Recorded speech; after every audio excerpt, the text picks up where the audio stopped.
topic from research design, so I got to do a whole fun new study. And it was about understanding Ohio's general population's knowledge and attitude towards restrictive housing in prisons. So a little quick table of contents. I'm going to do my literature review and also include some relevant research that looks more like kind of what my study looks like, and then my empirical questions, my hypotheses, my methodology, analysis, and then a big fun discussion. So my literature review is a little long, I'm so sorry.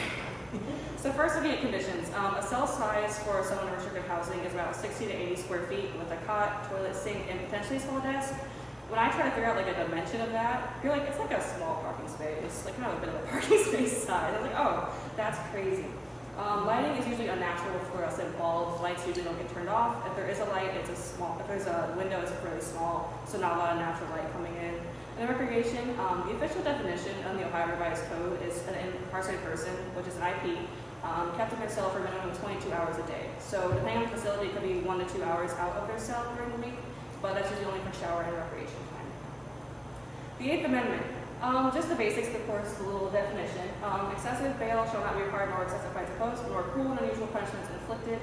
This is incredibly open. It's incredibly subjective and open to interpretation from the Supreme Court. One study I found kind of gave some prongs or like a way to determine this. And if one or more conditions deprive the IP of basic human needs to the point of harm or risk of harm is created. And then the Supreme Court kind of also explains that cruel and unusual punishment should be proportional to the offender or the offense. So you have to look at that, and that's kind of evolved over time, so that's definitely changed in what is deemed proportional nowadays. Mental health effects, this, physical health, and then population are the biggest areas of research for sure on restrictive housing, just not my area. My area is a lot more niche. But I still wanted to talk about it because I included it in my questionnaires. So, common psychological harms. There's a big fun little list. It's anxiety, depression, paranoia, aggression, obsessive thoughts, psychosis, impulse control issues, confusion, and suicidal ideations. And one of the biggest populations in prisons today is the mentally ill. And when you take someone who's mentally ill and put them in this kind of condition, it's just going to exacerbate the symptoms. So they're either going in there with no symptoms and leave with them, or they're exacerbated and worsened for sure. Self-harm and suicidality are more common in restricted housing than the general population, and we'll talk a bit more about that in the comorbidity section. But looking at physical health effects, they're just as bad. They're also either present upon entry, exacerbated, or created based on the conditions of restrictive housing. And premature death is definitely one of the most severe side effects because of this. Some of the common health effects would be obesity, hypertension, elevated hypertension, and asthma. And one study kind of put these into 3 categories, which was the deprivation conditions, which we talked about, deprivation policies, so not getting to leave yourself more than 1 to 2 hours a day, and then exacerbating musculoskeletal pain. This would be definitely because they're not getting out, they're not walking, they're stuck in that small contained area. So comorbidity, this, as I said, self-harm and suicidality are the clearest examples. Incarcerated persons are 3.2 times more likely to engage in self-harm than the general population. They have a higher rate, more than 5 times the general population for suicide. And a study of more than 200,000 individuals released from prison found they were 78% more likely to die by suicide within the first year of reentry than those who have been incarcerated but not in restricted housing. The neurological effects is definitely a growing area of research. It's not very commonly studied. What was found was issues such as social pain, which is painful feelings following social rejection, exclusion, or loss, comparable to actual physical pain in the brain, electrical activity changes, neurons being affected, and hippocampus shrinking. When I found studies, they're looking more so at like people in isolation settings. So like one study was like people who are in Antarctica going on expeditions. They're comparing their brain in isolation and kind of linking that to restricted housing. And then like lab animals, of course, is one of the biggest ways to study neurological research without getting into ethical issues, so that also is compared to restricted housing settings.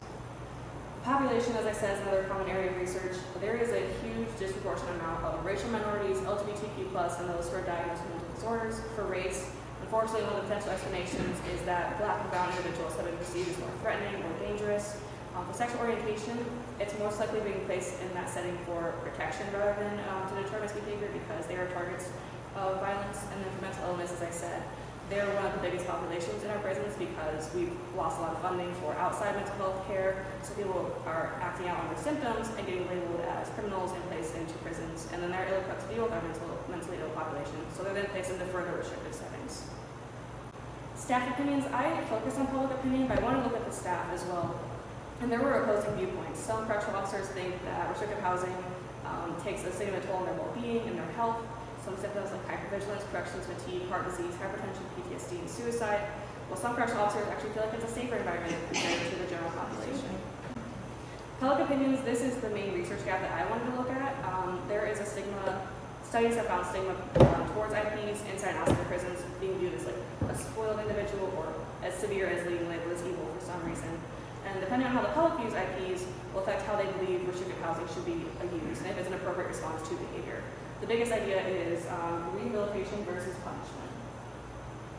So I actually spoke to a correctional facility and was given a policy, which is the Ohio Department of Rehabilitation and Correction Policy 55 SPC 02. And just look at the minimum, like this is a lot offered to them that I didn't initially think was offered in settings like restrictive housing. But a lot of the research isn't much older than the policy. The policy came out last year in August. So I think that gap is because the policy is so new that policies have not been as expansive before. And I think that's why we're seeing such strong mental health, physical health, and neurological effects. So I think it was really important to examine that difference between the literature and the policies.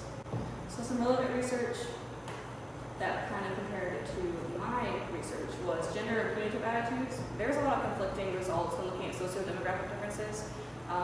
One definition of punitivity was not only individuals' attitudes, sentiments, and emotions, but also more generally a particular style of society as a whole reacts to criminal behavior.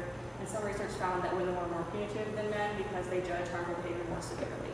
But that's been conflicted in other studies. In education and punitive attitude, socioeconomic factors are a lot more concrete and have stronger evidence to support punitive attitude. A low level education appears to be more explained as to punish. It's definitely a mitigation factor. If you have a higher knowledge of crime, upperclassmen are less punitive than underclassmen, and criminal justice students have a stronger understanding of common prison issues such as overcrowding, violence, sexual assault, as well as feeling it's more serious. So finally, what did I do? That was a lot. I'm so sorry. I'm so sorry. I apologize. I had 7 empirical questions and a lot of hypotheses. So I wanted to look at, is there a statistically significant relationship between knowledge and attitude score? Does gender impact knowledge and attitude level? Does major impact knowledge and attitude level? And does the definition impact knowledge and attitude level? So the definition on my knowledge questionnaire, the very first question said, in the Ohio Revised Code, it says that IPs are placed into restricted housing for a minimum of 22 hours per day. Did they get this right? Did they get this wrong? I initially was going to look at education level itself, but I did not have enough participants to look at that, so I figured this would be a really interesting thing to look at instead to keep my design the same. My hypotheses, I have 15. You don't have to go through all. Knowledge and attitude, there will be a blank significant difference between knowledge and attitude scores. Just is there a difference at all, which there was. There were 3 main effects, so is there a difference between knowledge scores between gender, major, and the definition? And then 4 interactions between gender major, gender definition, definition major, and gender major definition. And then the exact same thing for attitude. So my methodology, I did a 2 by 2 by 2 factorial between subjects to non-repeated measures design. My independent variables were gender, major, and definition, and my dependent variables were knowledge score and attitude score. I had 133 participants, but 10 people didn't finish the survey, so I only got to analyze 123. My gender wasn't the greatest split, but I think it was still pretty good. I had 50 males, 73 females. Major, I think, was a great split, 64 criminal justice, 59 non-criminal justice, and then definition. Most people got it right, the definition. 95 got it right and 28 got it wrong. So my materials used were the IRB consent form, my knowledge questionnaire that I created, which was 34 true or false questions, with a 1 optional writing question for some qualitative data. And then my attitude questionnaire included 3 demographic questions and then 10 statements using a Likert scale for strongly agree to disagree. But it's just like, is restrictive housing inhumane? Does it deter violence? Does it do more harm than good? My procedure, I had to do a little explanation before I talked to everybody that it's restrictive housing is solitary confinement. Not a lot of people know it as restrictive housing, so I figured I'd give that little blurb ahead of time, and then informed consent, and then I gave them my attitude and knowledge questionnaires. I did attitude first because I wanted to get their actual attitude and not have the knowledge skew that in any way. My analysis. So I did little circles for you guys because they're ugly to look at. So first, I just want to see if there was a difference between knowledge and attitude scores, which there definitely was. So for attitude, it was a score of 6 to 60. The higher the score, the more positive they think restrictive housing is. It's fine, don't need to change it, leave it alone. So the mean was below average, below 30, meaning a lot more people had a negative viewpoint than positive. And there was definitely a difference because the mean difference was about 7 points. Another fun big chart to look at.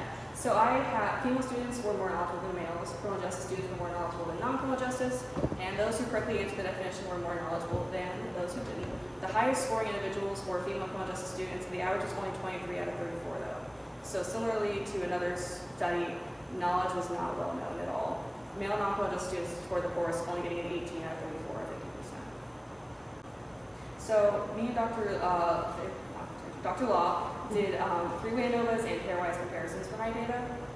And doing the three-way ANOVA, we found nothing significant at all. Nothing. But when that happens, you do this instead. You find something. You found something. So all three of my main effects for knowledge were found statistically significant. The difference was less than 0.05. So females had a higher knowledge than males at a 21 versus a 19, so the null was rejected. And same thing for major. Criminal justice majors had the higher knowledge at 21 compared to non-criminal justice majors at 20, so the null was rejected.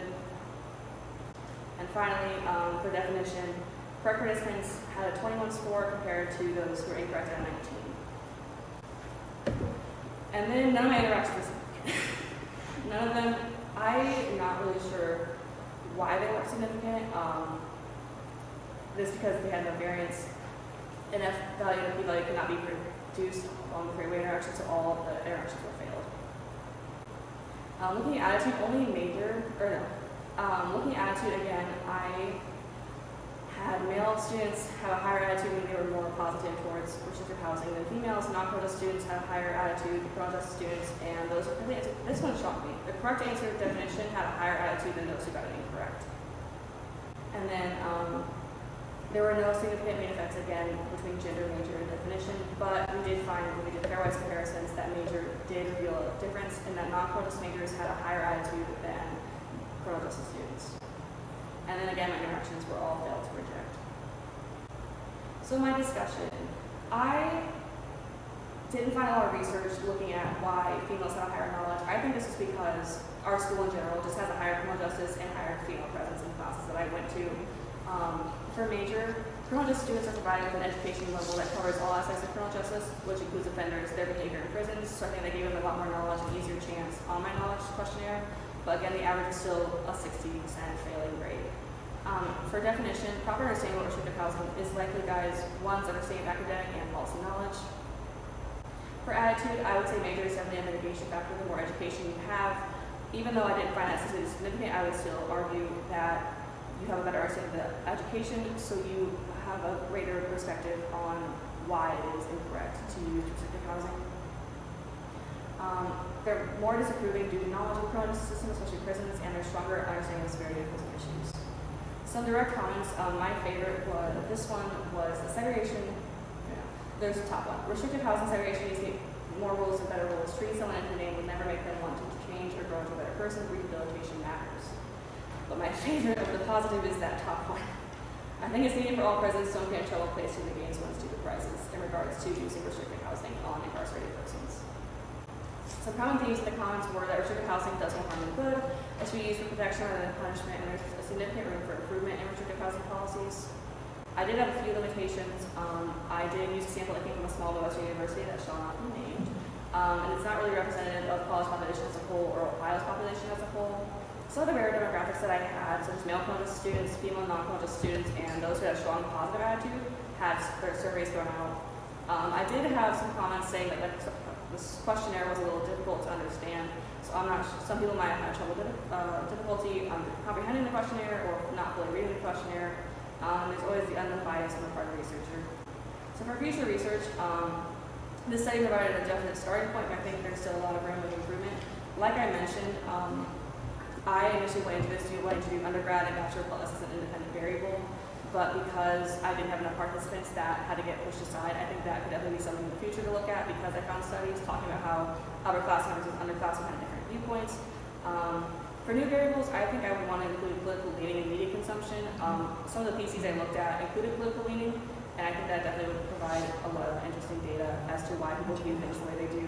And then media consumption, I had someone say they were basing their knowledge off Orange is the New Black.